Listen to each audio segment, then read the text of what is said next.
एक अधूरी क्लास हमेशा अधूरी जानकारी देती है, इसलिए क्लास को अंत तक देखें। सभी को नमस्कार, मैं Himlata Verma HC² Himlata coaching classes में आप सभी का स्वागत करती हूँ। प्यारे बच्चों, आज की इस क्लास में हम पढ़ेंगे how do organism obtain their food, यानी कि जीव अपना पोषण कैसे बनाते हैं। इस क्लास में हम 2 स्पेशल माइक्रो ऑर्गेनिज्म के बारे में पढ़ेंगे, यानी कि हम 2 खास सूक्ष्म जीवों के बारे में पढ़ेंगे जिन्हें हम अमीबा और पैरामीशियम कहते हैं। तो प्यारे बच्चों, सबसे पहले हम ये समझते हैं कि अमीबा और पैरामीशियम क्या होते हैं। क्या आप बता सकते हैं ये प्लांट हैं या एनिमल, ये फंगस है या बैक्टीरिया? चलिए, कोई बात नहीं यदि आपको नहीं पता है। तो प्यारे बच्चों, ये ना ही प्लांट होते हैं और ना ही एनिमल, ना ही ये फंगी होते हैं और ना ही बैक्टीरिया। तो फिर ये क्या होते हैं? ये प्रोटिस्टा होते हैं। क्या होते हैं? प्रोटिस्टा होते हैं, और हम इन्हें प्रोटोजोआ भी कहते हैं। क्या कहते हैं? प्रोटोजोआ भी कहते हैं। तो अब आपको सबसे पहले यह समझना है कि प्रोटिस्टा क्या होते हैं। तो प्यारे बच्चों, जितने भी लिविंग ऑर्गेनिज्म होते हैं, यानी कि सजीव प्राणी होते हैं, उनका अलग अलग साइंटिस्ट ने अलग अलग तरीके से क्लासिफिकेशन किया है, यानी कि उन्हें अलग अलग वर्गों में बांट दिया है। जैसे हमने न्यूट्रिशन को टुकड़ों में बांट कर पढ़ा था, ठीक है, उसी प्रकार से इन्हें भी टुकड़ों में बांट दिया गया है। उनमें से एक होती है प्रोटिस्टा फैमिली। क्या होती है? प्रोटिस्टा फैमिली होती है। हिंदी में हम उसे प्रोटिस्टा जगत कहते हैं। तो ये जो हमारे प्रोटिस्टा होते हैं वह कैसे होते हैं? वह सिंगल सेल्ड होते हैं। कैसे होते हैं? सिंगल सेल्ड होते हैं। हम उन्हें यूनिसेलुलर भी कहते हैं, और हिंदी में हम उन्हें एक कोशिकीय कहते हैं, यानी कि वह सिर्फ और सिर्फ एक ही कोशिका से मिलकर बने होते हैं। इसके अलावा वहाँ और कुछ भी नहीं होता है। और ये साथ साथ में यूकैरियोटिक होते हैं। कैसे होते हैं? यूकैरियोटिक ऑर्गेनिज्म होते हैं, यूकैरियोटिक प्राणी होते हैं। तो आपने क्लास 9th में पढ़ा था कि जो यूकैरियोटिक और प्रोकैरियोटिक होते हैं वह क्या होते हैं। यदि आप भूल गए हैं तो हम आपको एक बार याद दिला देते हैं कि जो हमारे प्रोकैरियोटिक होते हैं वह कैसे होते हैं। वह उनका जो बॉडी पार्ट्स हैं उनको हम ठीक से डिफाइन नहीं कर सकते हैं। वह कैसे होते हैं? कमज़ोर से होते हैं। कैसे होते हैं? क्योंकि हम उनके बॉडी पार्ट को ठीक से डिफाइन नहीं कर सकते हैं, वह ठीक से बने हुए ही नहीं होते हैं, इसलिए वह कमज़ोर होते हैं। और जो हमारे यूकैरियोटिक होते हैं वह कैसे होते हैं? वहाँ पर हम उनके बॉडी पार्ट्स को अलग अलग करके पढ़ सकते हैं, यानी कि वह उनसे कुछ विकसित होते हैं। और यह कैसे होते हैं? जो हमारे प्रोटिस्टा होते हैं वो हेट्रोट्रोफिक होते हैं, यानी कि वह परपोषी या विषमपोषी होते हैं। तो सबसे पहले आज हम पढ़ेंगे अमीबा को। तो स्टार्ट करते हैं। How do organism obtain their food, यानी कि जीव अपना पोषण कैसे प्राप्त करते हैं। तो हम किन के बारे में पढ़ रहे हैं? जो यूनिसेलुलर हैं। कैसे हैं? यूनिसेलुलर हैं। सिंगल सेल्ड उन्हें कहा जाता है, यानी कि वे एक यूनिसेलुलर या सिंगल सेल्ड ऑर्गेनिज्म होते हैं। तो वह अपना न्यूट्रिशन कैसे लेते हैं? Food is taken up through entire surface, यानी कि ये सभी अपने सरफेस के ऊपर से फूड को लेते हैं। इनको न्यूट्रिशन कैसे मिलता है? जो इनकी बॉडी का सरफेस होता है वह इन्हें हेल्प करता है कि ये उससे अपना न्यूट्रिशन ले लें, यानी कि भोजन बना लें। इनके कोई हाथ पाँव ऐसा कुछ भी नहीं होता है। तो इनके एग्जाम्पल क्या हैं? अमीबा और पैरामीशियम। ये क्या कर रहे हैं? ये अपनी स्किन की, यानी कि इनकी जो बॉडी सरफेस है, बॉडी सरफेस क्या है? स्किन है, ये उसकी हेल्प लेते हैं और उससे इन्हें अपना फूड मिलता है। हिंदी में कहेंगे एक कोशिकीय जीव। क्या पढ़ रहे हैं हम? एक कोशिकीय जीव अपना खाना कैसे बनाते हैं? भोजन पूर्णतः सतह से ग्रहण किया जाता है, यानी कि वे अपनी बॉडी के सरफेस से भोजन लेते हैं और अपने शरीर में पहुंचा लेते हैं, यानी शरीर को न्यूट्रिशन मिल जाता है। उदाहरण है अमीबा और पैरामीशियम।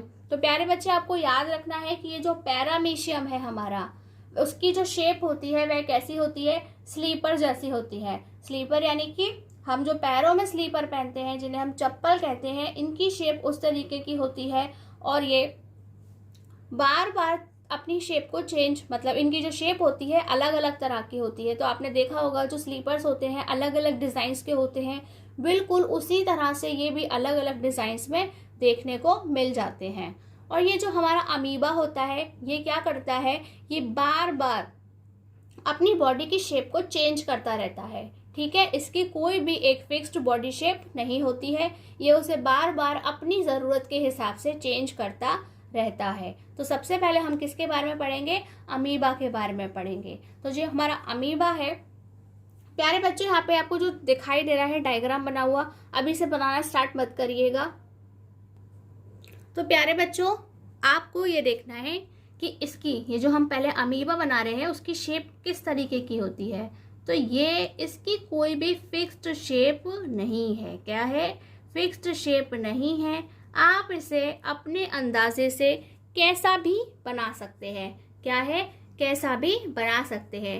बस आपको याद रखना है कि इसके अंदर क्या होता है, न्यूक्लियस होता है। ठीक है, क्या होता है, न्यूक्लियस होता है और बाकी जो है वह खाली जगह होती है। कैसी होती है, बीच बीच में इसमें खाली जगह होती है और अपने छोटे छोटे ऑर्गन्स बने हुए होते हैं। और बस यह क्या करता है, अभी ये ऐसा दिखता है, थोड़ी देर बाद हो सकता है या आपको ये कुछ इस तरीके का दिखाई दे, इस तरीके का दिखाई दे। तो इसकी कोई भी एक फिक्स्ड शेप नहीं होती है। और बस आपको याद रखना है कि बीच में इसका न्यूक्लियस यानी कि नाभिक बना हुआ होता है। शेप ये बार बार और कंटिन्यूसली चेंज करता रहता है। ठीक है, ये इस तरह से मैं कुछ भी इसे शेप में बना सकती हूँ और आप भी इसे शेप में कैसा भी बना सकते हैं। ठीक है, इसे आपको बिल्कुल भी फिक्स करके नापना तोलना नहीं है कि हमें कहाँ से कितना इसे कर्व करना है, कहाँ से कितना प्लेन बनाना है, ऐसा कुछ भी नहीं होता है। तो बच्चों हमें समझना ये है कि ये अपना खाना कैसे बनाते हैं, यानी कि ये इन्हें खाना खाने को कैसे मिलता है, इन तक खाना कैसे पहुंचता है।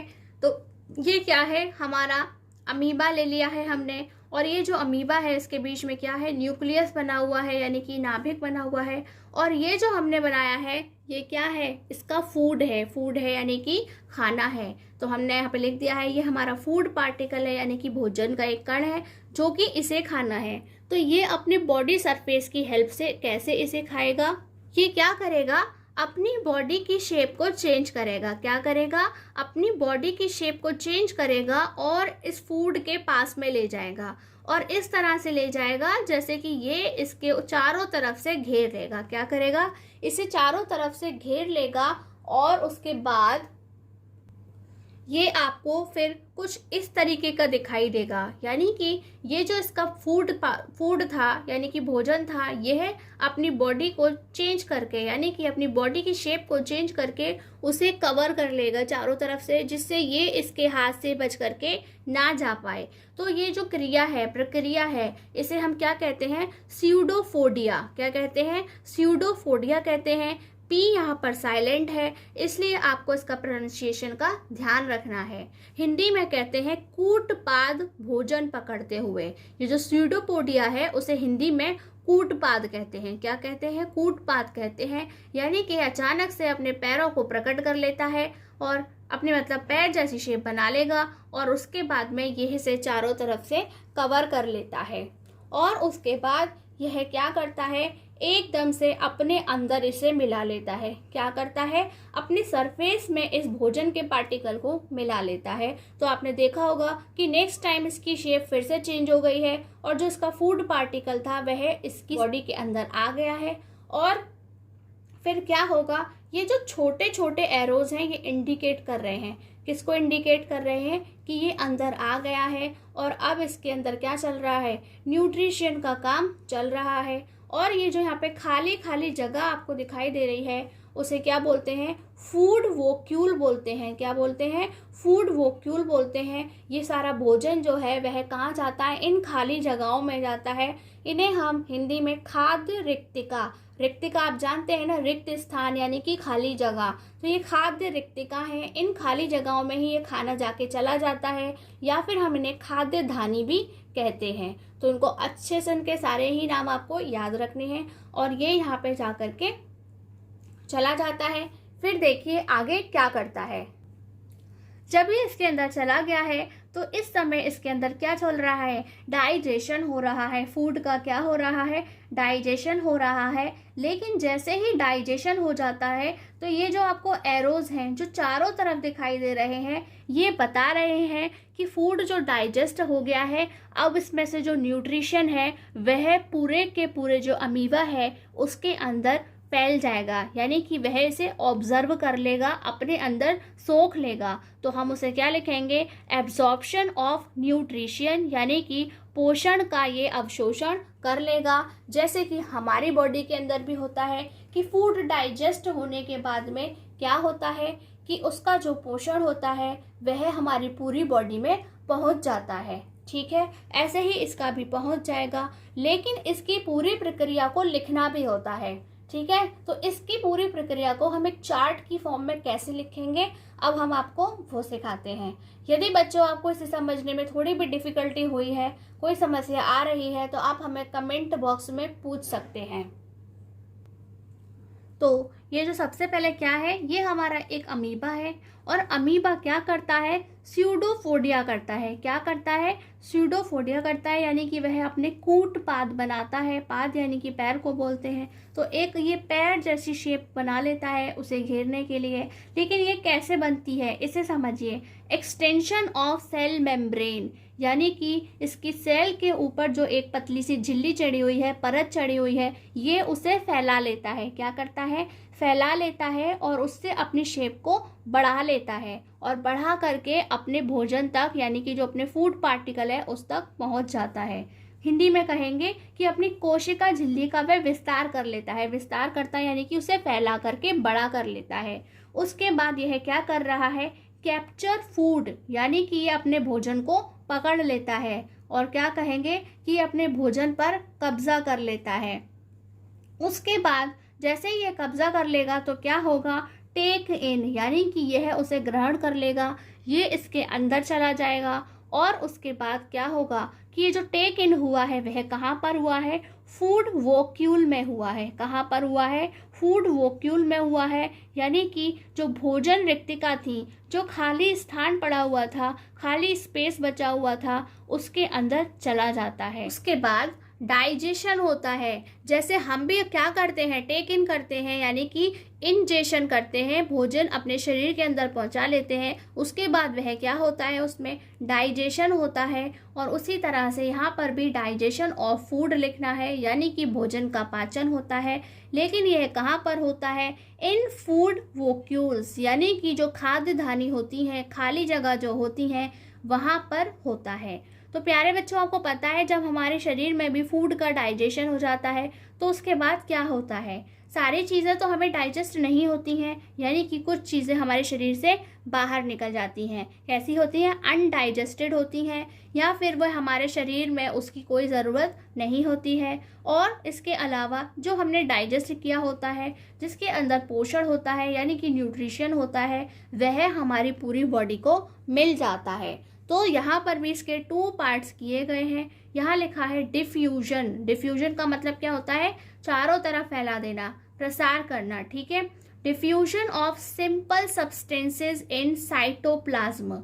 तो ये जो हमारे सिंपल सब्सटेंसेस हैं वह क्या हैं, जो फूड डाइजेस्ट हो गया है उसको हम सिंपल सब्सटेंसेस कह रहे हैं। वह साइटोप्लाज्म में जाकर के पूरी तरह से फैल जाता है। तो ये जो साइटोप्लाज्म है वह क्या है, यह अमीबा का एक बॉडी पार्ट होता है। और इसके अलावा जो डाइजेस्ट नहीं हुआ वह क्या है, अनडाइजेस्टेड फूड है, यानी कि वह अपचित भोजन है। जैसे कि हमारे शरीर के अंदर भी होता है, हम उसे अपने शरीर से बाहर निकाल देते हैं। तो इसे भी क्या करना पड़ेगा, अपने शरीर से इसे बाहर निकालना होगा। तो देखिए कैसे निकालते हैं, move to surface of cell and is thrown out. वह क्या करते हैं, वापस अपनी सरफेस पे उसे बाहर ले आते हैं। और उसके बाद उसे फेंक देते हैं, यानी कि अपनी स्किन से अपने बॉडी सेल्स को अलग कर लेते हैं। जैसे पहले अपनी बॉडी के अंदर उस फूड पार्टिकल को मिला लिया था, ऐसे ही ये इस बार उसे निकाल कर फेंक देते हैं। तो कोशिका की सतह पर चले जाते हैं, ठीक है, यानी कि उसके अंदर से वह पहले वापस स्किन पे यानी कि सरफेस पे आ जाते हैं और फिर उसे बाहर निकाल करके फेंक देते हैं। और इस तरह से ये जो हमारा अमीबा है वह अपना सारा काम कर लेता है, यानी कि वह अपना न्यूट्रिशन तैयार कर लेता है। प्यारे बच्चों, हम आपको ये अमीबा क्यों पढ़ा रहे हैं? तो ये अमीबा इसलिए पढ़ा रहे हैं क्योंकि एग्जाम्स में इसे विद डायग्राम और इस तरीके से पूरा लिख करके पूछा जाता है। तो अगर हम नहीं कराएंगे तो आप कैसे करके आएंगे, राइट? तो आपको इसे पूरा तैयार करना है, बिल्कुल इसी तरीके से तैयार करके आना है और इसके डायग्राम की भी अच्छे से प्रैक्टिस करनी है। वैसे उसमें प्रैक्टिस करने जैसा कोई भी ऐसा काम नहीं है, बड़ी आसानी से आप उसे ड्रॉ कर लेंगे और इसको लिख भी लेंगे। प्यारे बच्चों, हमने अपने इस चैनल पर कोई भी क्रैश कोर्स ऑर्गेनाइज नहीं किया है, यानी कि हम आपसे यहाँ पर पढ़ाने की कोई भी फीस नहीं लेते हैं। तो प्यारे बच्चों, कृपया हमारी गुरु दक्षिणा का ध्यान रखें और इस क्लास को लाइक करना, कमेंट करना या शेयर करना बिल्कुल ना भूलें। और यदि अभी तक आपने सब्सक्राइब नहीं किया है तो उसे सब्सक्राइब भी करें और बेल आइकन को ऑन करें। इसके साथ साथ आप अपने फ्रेंड्स फैमिली में हमारे चैनल को सब्सक्राइब करवा सकते हैं और उसे शेयर भी कर सकते हैं। हमारे लिए यही हमारी गुरु दक्षिणा होगी। पहले हम पैरामीशियम पढ़ें उससे पहले कुछ इन्फॉर्मेशन है जो उसके बारे में आपको जानना ज़रूरी है। तो वैसे तो हमने बताया था कि ये कैसे होते हैं, हेट्रोट्रोफिक होते हैं यानी कि परपोषी होते हैं, विषमपोषी होते हैं। लेकिन जो हमारा पैरामीशियम है वह कैसा होता है, उसमें क्लोरोफिल पाया जाता है, इसलिए वह स्वपोषी और परपोषी यानी कि ऑटोट्रोफिक और हेट्रोट्रोपिक दोनों की तरह ही बिहेव करता है। और इसके साथ साथ हमने आपको यह भी बता दिया है कि जो इसकी शेप होती है वह कैसी होती है, स्लीपर जैसी होती है, यानी कि जो हम चप्पल पहनते हैं उसके जैसी होती है। और क्योंकि वह भी बहुत सारे डिज़ाइंस में आती हैं, उसी तरह इसके भी कुछ अलग अलग आपको शेप्स दिखाई देते हैं। तो सबसे पहले हम देखते हैं कि पैरामीशियम है उसमें यह कैसे होता है। तो ये लिखा है सीलिया, क्या लिखा है? सीलिया लिखा हुआ है। हिंदी और इंग्लिश दोनों में इसे सीलिया ही कहा जाता है। ये जो सीलिया होता है वह क्या होता है? हेयर लाइक स्ट्रक्चर होता है। कैसा होता है? एक बालों जैसे दिखने वाली एक संरचना होती है जो कि पूरे जो पैरामीशियम होता है उसकी पूरी बॉडी पर चारों तरफ उसमें वही लगा हुआ होता है। क्या लगा हुआ होता है? सीलिया जुड़ा हुआ होता है। और यह सीलिया क्या करता है? Present all over the body, यह पूरे शरीर पर होता है और वह पूरे शरीर पर उपस्थित रहता है। और यही क्या करता है? इसका फूड लेकर के आता है। क्या करता है? यही जो है अपने आसपास से सारे न्यूट्रिशन को खींच लेता है। क्या करता है? आसपास जितना भी न्यूट्रिशन है ये जो हमारा सीलिया है इसे खींच लेता है और पैरामीशियम तक पहुंचा देता है। तो ये क्या कर रहा है सीलिया? टेक इन फूड, ये क्या करेगा? भोजन ले आता है और उसके बाद में एट अ स्पेसिफिक स्पॉट, एक विशिष्ट स्थान पर, यानी कि एक फिक्स्ड प्लेस है जहाँ पर ये इस फूड को पहुँचा देता है। तो वह जो फिक्स्ड प्लेस है उसे ही हम फूड वोक्यूल कहते हैं। क्या कहते हैं? फूड वोक्यूल कहते हैं। इसलिए हम क्या लिखेंगे कि ये खाद्य धानियों में चला जाता है। कहाँ चला जाता है? खाद्य धानियों में चला जाता है। तो टीचर आपसे बार बार इनके लिए ही क्वेश्चन पूछेगा, अमीबा के लिए और पैरामीशियम के लिए। एक बार और ठीक से समझ लीजिए कि जो पैरामीशियम है वह कैसा होता है? स्लीपर जैसा होता है और उस स्लीपर के चारों ओर क्या होते हैं? सीलिया होते हैं। सीलिया यानी कि आपको ऐसा लगता है जैसे हमारी बॉडी पे बाल होते हैं, ऐसे ही पूरा जो पैरामीशियम होता है उस पर सीलिया लगे हुए होते हैं, यानी कि बाल बाल से लगे हुए होते हैं। और वही जो बाल होते हैं वह सारा पोषण आसपास से खींच करके सारा न्यूट्रिशन ले आते हैं, यानी कि उनका फूड ले आते हैं। और फिर वह कहाँ चला जाता है? वह जाकर के एक स्पेसिफिक स्पॉट यानी कि एक खास जगह पे चला जाता है जिसे हम फूड वोक्यूल कहते हैं। और इस तरह से उन्हें अपना भोजन मिल जाता है। तो प्यारे बच्चों, जहाँ तक है यह आपको अच्छे से समझ में आ गया होगा। और यदि नहीं आया है तो आप कमेंट बॉक्स में पूछ सकते हैं, आपको रिप्लाई ज़रूर मिलेगा।